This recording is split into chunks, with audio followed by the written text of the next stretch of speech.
I've always been told I got a great face for radio. But today I wanted to try it out on the TEDTalks. So how am I sounding out there, huh? Is it sounding okay? Good. Okay, good. Because I've always been told I'm loud and I got to slow down. My name's Troppe.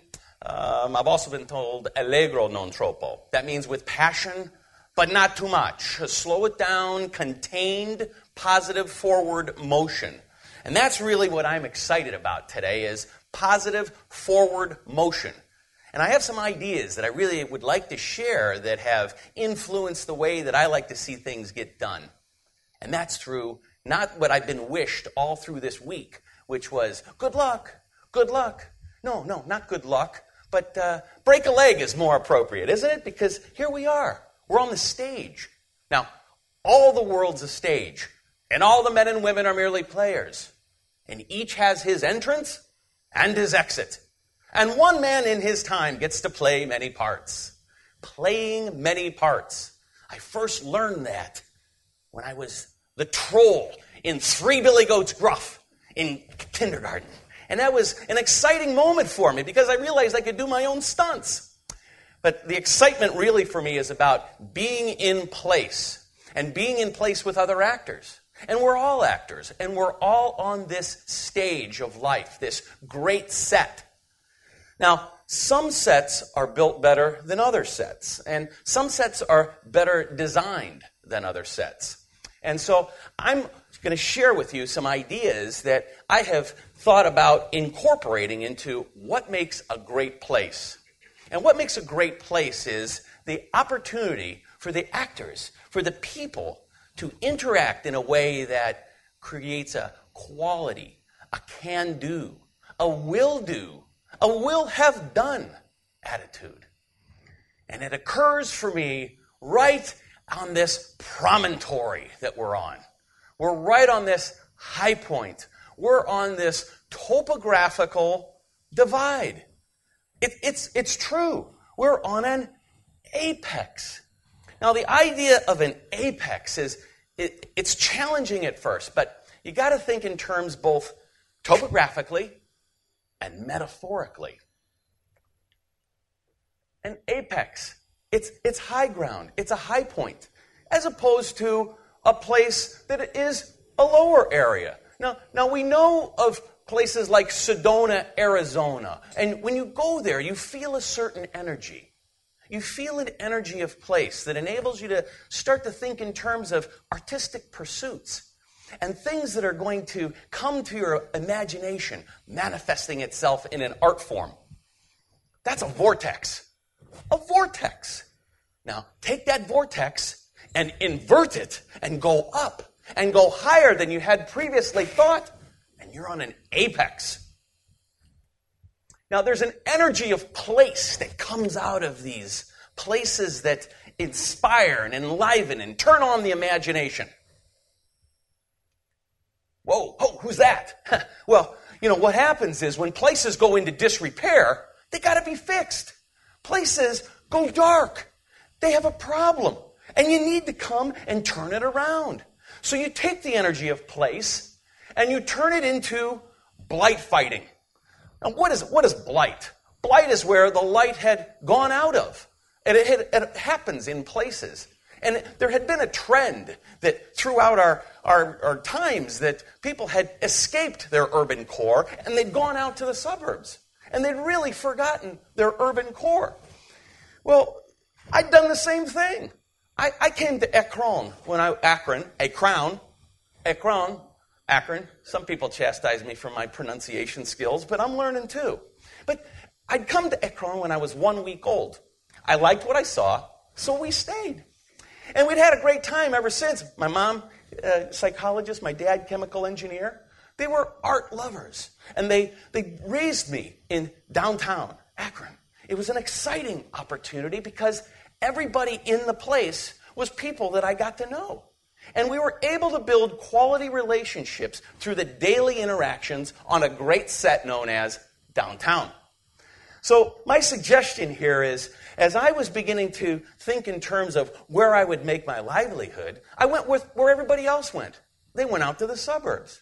We built houses, big houses. We built office parks, big office parks. We built single-use zoning areas where you needed a car for everything all the time, every day. And you'd go around and about, but you didn't get to meet the people in the suburbs. You got to be in your car. But, hey, the money was good. We made some money. But it wasn't heartfelt, and there was no real reward. We had to go beyond the gold. We had to go beyond the gold, and we were actually going to go for the platinum. But it's not a chemical element. It's a periodic table between gold and iridium, but it's actually going beyond the gold, going beyond the profit, and going for the purpose. Whoa, what happened? Platinum. It's true. It's PT, between gold and iridium.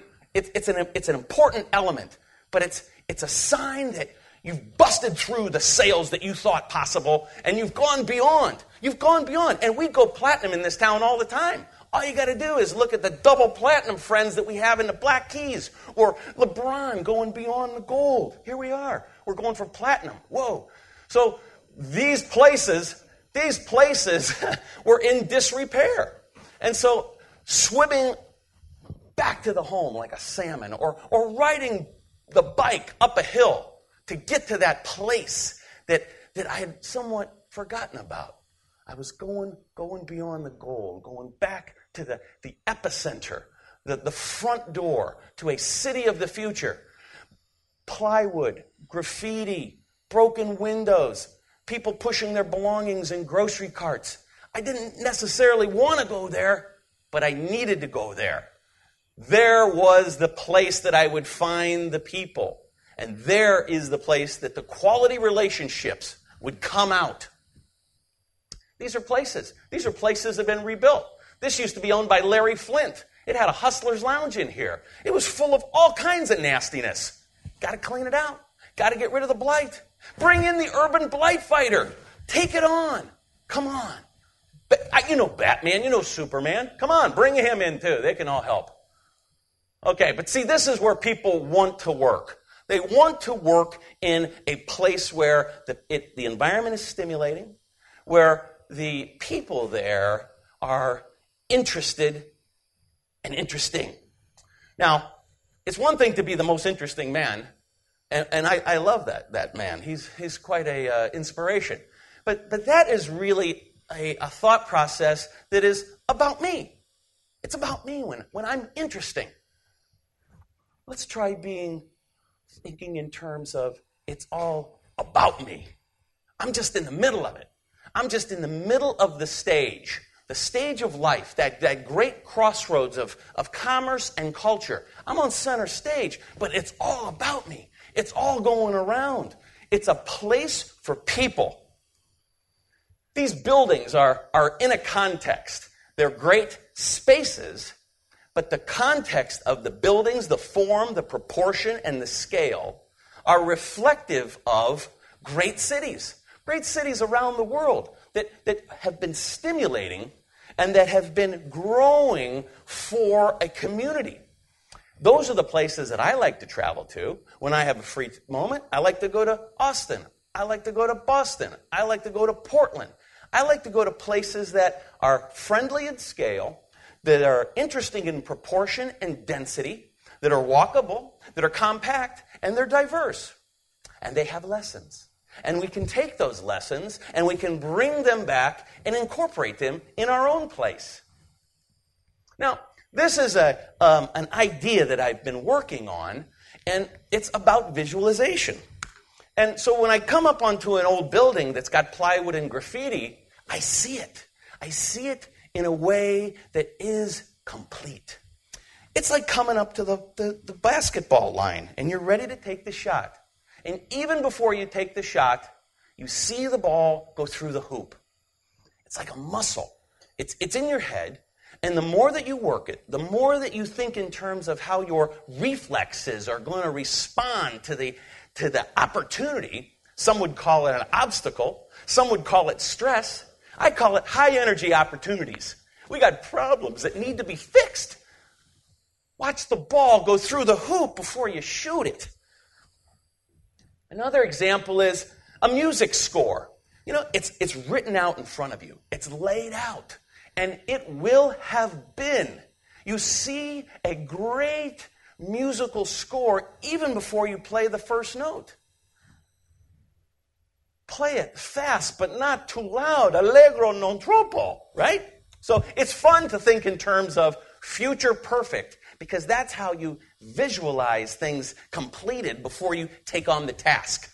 Now, why do we have such confidence that we can live in a future perfect, that we can expect it in some way to be giving us a sense of confidence? Because we become students. We become students of the past. We don't need to reinvent the wheel. We just need to put a new spin on it. But we need to understand the principles and practices that have enabled us to come this far. The future perfect, it will have been. But it gives us great confidence and hope that you too can do what you put your mind to. Now this is just an energized place here. And this is right across from the art museum. So there's a general feeling of this energy that exists on this promontory, up on this apex. And what it's doing, it's attracting artists of all walks of life.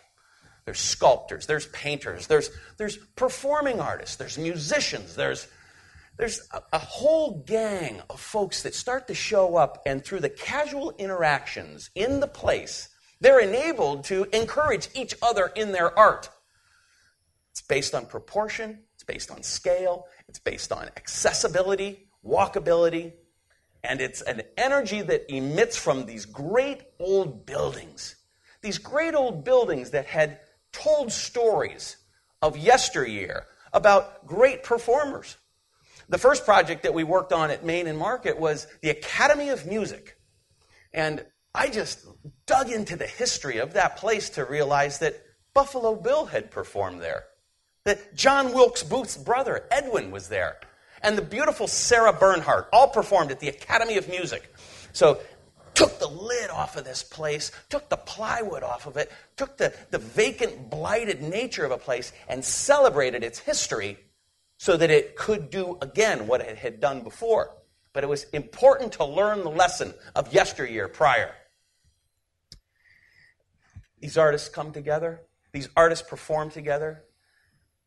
Some of them are sculptors. Some of them are financial artists. Some of them are chemical and mechanical engineers that have taken their passion and their deep interests and have translated them into an art form that is designed to share with others.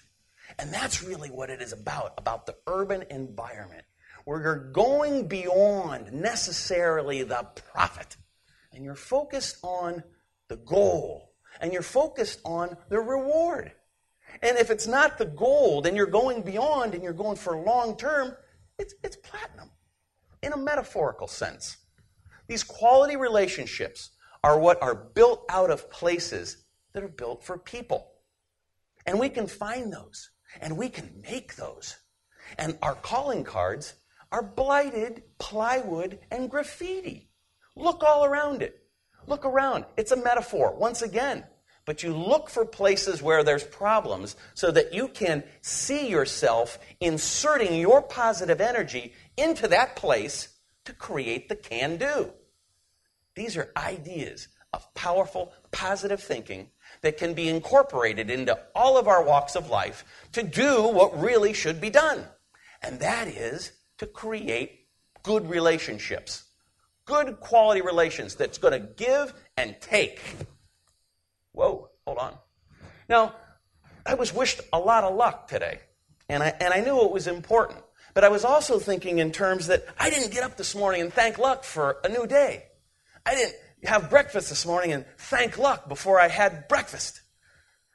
Good design, good things, good comes from a good source.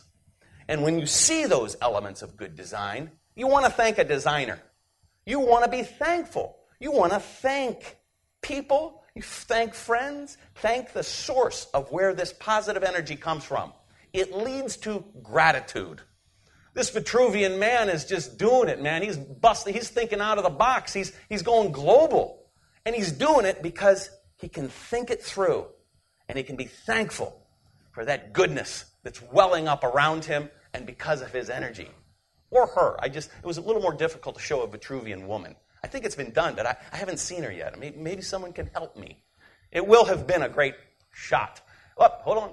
So this right here is really what I'm trying to bring together full circle. Positive energy happens in places. A can-do attitude starts with an understanding that you can see into the future and that you can take on blight or problems or whatever is coming at you, put the spin on it as a new opportunity. And in doing that, it's a celebration. And you celebrate the arts at these art centers, at these places for people to come together to share good ideas. It's time. This is a wonderful timepiece of distinction that we placed on the corner of Main and Market here because it was really an opportunity for me to work with a variety of artists and bringing them together to think in terms of what type of indication are we going to put out there to the community that it's time for downtown. We're putting the blight aside. And we're going to bring in a positive can-do energy, not only to transform a building, one space, but a multitude of places that are going to enliven an entire community, to give them a sense of confidence to come back out of the burbs, back to the urban core, back to the center where the arts would thrive. What a joyful opportunity it was to work with artists, to bring these ideas together. And we have to look for those opportunities on a regular basis. You've got to look for ways to encourage one another and to build each other up. Be a builder. Be a blight fighter. Be a can-do guru. Think in terms of, it will have been. See the ball go through the hoop before you shoot it. Write the score out and go for the Grammy, even before you write the song. It's all in our power if we understand gratitude. It's not about luck.